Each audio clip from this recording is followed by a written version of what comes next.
पिपिलीर पुरातन पंचायत इंडस्ट्री जमी रे कल्याण मंडप निर्माण को नहीं पुणी उठी बद पिपिली विज्ञापित अंचल परिषद 12 नंबर वार्ड उक्त जमी रे निर्माण होगा बहुमुखी प्रशस्त गृह विशिष्ट कल्याण मंडप फलक भंगा घटना पूर्व बद बेले एवं एठारे निर्माण कार्य को नहीं पुणी देखा बद प्राय 3 कोटी टंका व्यय निर्माण होगा कल्याण मंडपर मालिकाना जिला प्रशासन पिपिली एनएसी हस्तांतर कर बेले ग्राम्य उन्नयन विभाग निर्माण कार्य करने को जाई 30 ऊर्ध्व मूल्यवान गछ सहित 20 ରୁ 22 बखरा घर लगी शालुआ श्रेणी मूल्यवान काठ इटा पथर आदि बिक्री कर पिपिली एनएसी अध्यक्ष शेख बाबू अभियोग कर सहित उक्त पंचायत इंडस्ट्री रही 3 ରୁ 4ଟି बड़ लुहा मेसीन बिक्री कर प्राय 40 लाख टंकार ऊर्ध्व हरिलुट नहीं अभियोग कर यार तंत्र दावी कर अभियोग पर उक्त कल्याण मंडप निर्माण को नहीं पुणी थे बद सामना को आसी पिपिली एनएसी अधीन उक्त काम होता बेले दायित्व थिबा ग्राम्य उन्नयन विभाग माध्यम सेठारे कार्य कर ठेकादार को 2023 मसीह उक्त कार्य दि जाते एपर्यंत एनएसी ना ए स्थानटी हस्तगत हो पारि नथिला। एभली स्थिति रे ग्राम्य उन्नयन विभाग सेठारे काम करुछि और मूल्यवान गछ घर पथर भंगा इटा शाल काठ सहित मूल्यवान मेसीन बिक्री करिछि एनएसी अध्यक्ष शेख बाबू अभियोग करछन्ति। एथिसहित ग्राम्य उन्नयन अधिकारी और ठेकादार को विरोध में कार्यानुष्ठान ग्रहण करने से दावी करछन्ति। सेहीपरि से समान अभियोग पिपिली एनएसी उपाध्यक्ष ग्राम्य उन्नयन विभाग और ठेकादार विरुद्ध में आनिथिबा बेले एजेन्सी मन इच्छा काम करुछि से अभियोग करछन्ति। सेपटे स्थानीय जनसाधारण एने बारंबार अभियोग कर उपरिस्थ अधिकारी तदंत दावी करछन्ति। एने एनएसी कार्यनिर्वाही अधिकारी कादम्बिनी जेना को पचारू से उक्त कार्य और लक्षाधिक टंकार संपत्ति बिक्री नहीं कौन सठिक उत्तर दे नथिले। उक्त कार्य ग्राम्य उन्नयन विभाग करुछि बोली कही से सेठारे थिबा लक्षाधिक टंकार संपत्ति बिक्री नहीं उत्तरदायी नुहंती बोली कहिसंती। एपरिकी ग्राम्य उन्नयन विभाग पक्षरु गत सेप्टेम्बर 15 तारिख में पिपिली एनएसी को चिठी नंबर 7932 रे डिमोलिशन लेटर आसीथिबा बेले सेठारे ग्राम्य उन्नयन विभाग एही हरिलुटर उत्तरदायी बोली से कहिथिले। वर्तमान पर्यंत एनएसी भूमिका किसी नहीं कारण एनएसी को तो से जगह हैंडओवर होनी एपर्यंत तेणु भूमिका कौट आसो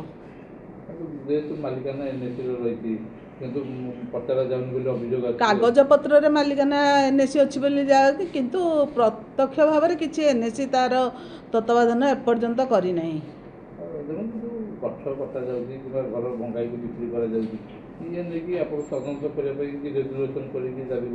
आम केमती करूँ जगह तो आमर नुह आम केमती करूँ जिते बड़े आम ना हम तापर सीना आम तार मालिकाना जायज करूँ बर्तमान सुधा तो आमर जगह नहीं आम केमती करूँ काम केमती होची सेटा प्रशासन जानते केमती काम होची आम जानिनु आम डिमांड रखिबु जे यार निरपेक्ष तदंत हो केमिति भाव बेनियम भाव में सब कार्य होची कहीं होची यार तदंत हो। बर्तमान प्रथम कथा एनएसी 2023 मसीह 300-500 कल्याण मंडप अप्रुवाल अर्बन डिपार्टमेंट होता बर्तमान सुधा एनएसी जगह ही बर्तमान तहसीलदार जगह हस्तांतर करना आ किए कौन आमको जना ना कि आम शुणा पाचु मिनिमम मोर देन 40 लाख ऊर्ध्व गछपत्र से माने पंचायत इंडस्ट्री थिला ता मशीन आ जो सालर माने श्रेणी सब थिला 40 लाख ऊर्ध्व जिनस किए कौ दुर्वृत्त मान हो कि आरडी क्या कह जेहेतु आरडी एजेन्सी भाया काम करने कथा से तांको निर्देश हो किए नहीं कौन कर आम भी अवगत नुह निश्चित भाव आम भाव आरडी वाला नहीं थे कारण जेहेतु आरडी को एजेन्सी दिखाई आरडी आमर काम आरडी आमको चिट्ठी करता आम ताकू जगह आमको हस्तांतर है आम ताकू सफा सुतरा कर ये कर माने घर कला भाया या दवा कथा किंतु से आमको न जन क्या द्वारा सफा सुतरा कर ये जो जिनपतर रही काठ रही मेसीन रही गच गुड़ाई मिनिमम 40 लाख ऊर्ध्व मुझे कही सारी 40 लाख ऊर्ध्व टंकार जिनस को हरिलुट कर शुणु जेहेतु जगह आमको हस्तांतर होनी आरडी 22 9 चिट्ठी कर मुझे जानिले एवं जेई को शुणु आपण आगे जेई कहले 22 9 चिट्ठी कराई किंतु जगह हस्तांतर होनी आरडी केमती चिट्ठी गला चिट्ठी गला पर पैसा भी दिखाई से केमती माने ताको सफा कला बा ताको जिनसपत्र केमती हरिलुट कर नेला कौटी नेला क्या देला एपर्यंत आम अवगत नुह बर्तमान सुधा मु बर्तमान जेई को निर्देश देती चिट्ठी करने जो गछपत्र था श्रेणी था मेसीन सब था से क्या किए नेला कौन पर नेला क्या नहीं देले आरडी वाला ताकू चिट्ठी करने बर्तमान मुझे निर्देश कर निश्चित भाव में आम चिट्ठी करूँ तार कौन से जवाब दौरान तार अपेक्षा आम करूँ निश्चित शुणु मुझे आपको सारी 2023 फेब्रुआरी मसरे अर्बन डिपार्टमेंट तरफ सक्सेन होता अर्बन डिपार्टमेंट हूँ एनएसी म्यूनिसिपालिटी संस्था निश्चित भाव जड़े एजेन्सी काम कर एनएसी हस्तांतर कर माने आरडी कि आरडी केवल काम को तदारत कर कंट्राक्टर जी कंट्राक्टर पाई से काम कर आरडी तक हस्तांतर कर देख आम आपको कह जेहेतु आम जे फड़क है फड़क माने शुभ दिगला ता देहरे आमको आम ना थी चेयरमैन भाइस चेयरमैन ना थी आमको इनभाइट कराइला ता एगनेस्ट कहीं इनभाइट करागलान बोली आम कलेक्टर लिखि जनईलु आमर एग्जीक्यूटिव अफिसर जनईलु जेहेतु आम जनईलु से भितर बोधे गोष्ठी कंदल बा कौन था भांगी आमको निर्देश थाना आम ना देले आम भांगचु बोली जहाद्वारा कि आम किए भांगला कौन कला ता विषय आम अवगत नुह निश्चित भाव में आम मनाऊँ कमर अति निम्नमानर हम कारण से जनाऊना आरडी जेई काम कला बेले जॉइंट वेरिफिकेशन एनएसी जेई से जाना दरकार तांको अवगत करवा कथा आपण आगे से भी कहले मु भी जानी आमको अवगत भी कहना कम जो माने जो मानटा नुचई करने योजना कर निम्नमानर काम कर पैसा के हरिलुट करने व्यवस्था कर निश्चित भाव में आम सरकार दाबी रखू जेहेतु पैसा अर्बन डिपार्टमेंट पैसा अर्बन जेई को सांगे जॉइंट वेरिफिकेशन रखू ता तदारत जो मैंने पदारत रही चेयरमैन हो से लोकल काउंसिलर वाइस चेयरमैन एम मैंने से इनवल्व करा काम को भल भाव तदारत करा काम जमती भल भाव में सुरखुर भाव हम भल काम हवा दरकार बर्तमान सुधा जगह हस्तांतर एनएसी को बर्तमान सुधा है कि अंडी प्रोसेस रही से कथा तो से मैंने आरडी को आम चिट्ठी करूँ जेहेतु काम जगह एनएसी ना हस्तांतर है आप केमती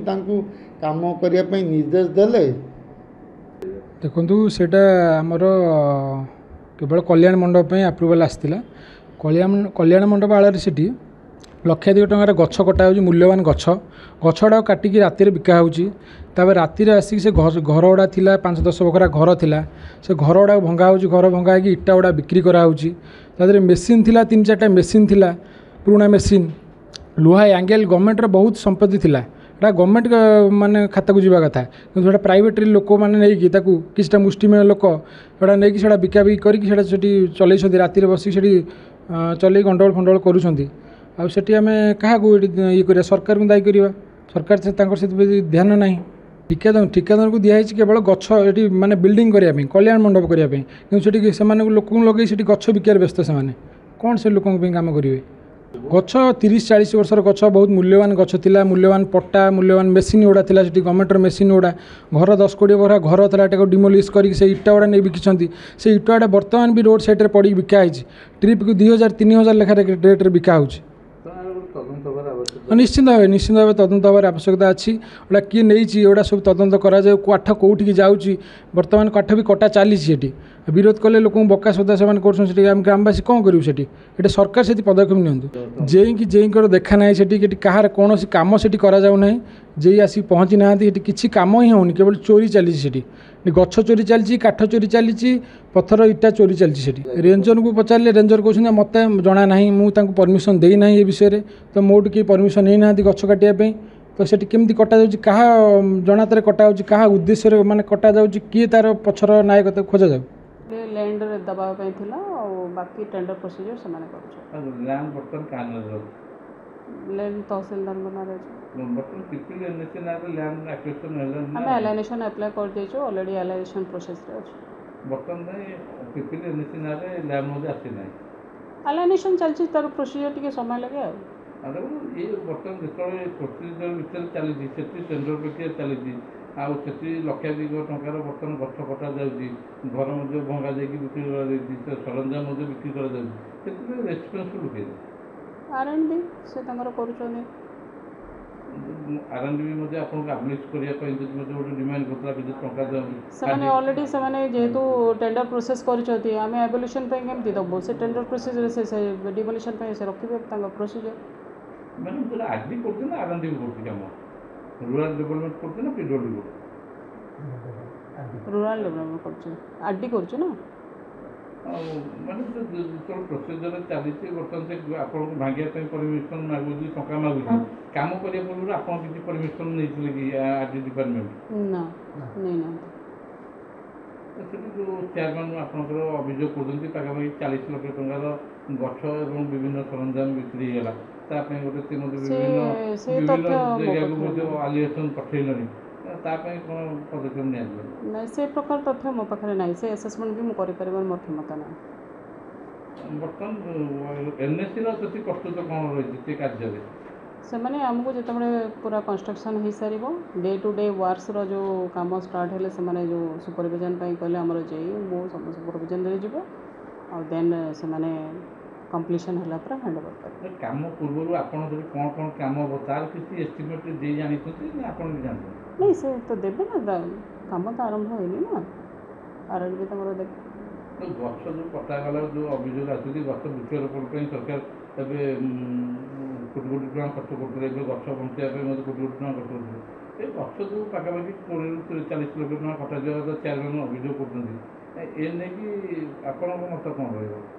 ସେ ପ୍ରକାର ତଥ୍ୟ ମୋ ପାଖରେ ନାହିଁ। ଯେତେବେଳେ ଆପଣ ଯାଇଥିଲେ ପୂର୍ବରୁ ସେ ଏରିଆ କେବେ ଭିଜିଟ୍ କରିଛନ୍ତି? ଆପଣ ଭିଜିଟ୍ କରିଛି। ଗଛ ଥିଲା ନା ଗଛ ନଥିଲା? ଗଛ ଥିଲା, ସେଇଟା DFO ଆସେସମେଣ୍ଟ କରିପାରିବେ ନା, କେତେ ଲକ୍ଷର ଗଛ ଥିଲା କ'ଣ ଥିଲା, ସେଇଟା DFOଙ୍କର ଆସେସମେଣ୍ଟ। ତେଣୁ ଗଛ କାଟିବାର ଦାୟିତ୍ୱ DFO ଦେବା କଥା। ହଁ, ସେ ପରମିସନ୍ ଦେବା କଥା, ସେ ରେଞ୍ଜର ପରମିସନ୍ ଦେବା କଥା। ଆଉ ସେଥିପାଇଁ ଉତ୍ତରଦାୟୀ ମଧ୍ୟ ସେମାନେ ରହିବା କଥା ନିଶ୍ଚିତ ଭାବେ।